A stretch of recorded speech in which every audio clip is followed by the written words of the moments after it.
Находящийся с рабочим визитом в турецкой Анталии национальный лидер туркменского народа, председатель Халк Маслахаты Туркменистана Гурбангулы Бердымухамедов встретился с президентом Турецкой Республики Реджепом Таипом Эрдоганом. Перед началом встречи герой Аркадак и глава Турции сфотографировались на фоне государственных флагов двух стран. Герой Аркадак Гурбангулы Бердымухамедов, пользуясь представившейся возможностью, сердечно поздравил главу Турции с 70-летним юбилеем, а также передал ему теплые слова приветствия, поздравления и наилучшие пожелания от президента Сердара Бердымухамедова.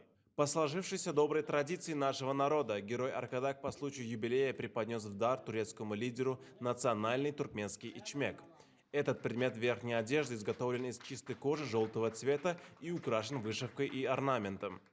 В продолжение встречи герой Аркадак Гурбангулы Бердымухамедов и президент Реджеп Таип Эрдоган с удовлетворением констатировали высокий уровень туркмено-турецкого сотрудничества. Подчеркивалось, что двусторонние отношения, опирающиеся на исторически сложившуюся общность наших народов, успешно развиваются по всему своему спектру в политико-дипломатической, торгово-экономической и культурно-гуманитарной сферах.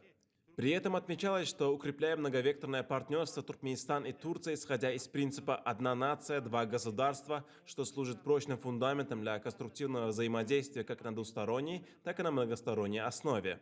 По завершении встречи состоялась церемония подписания двусторонних документов.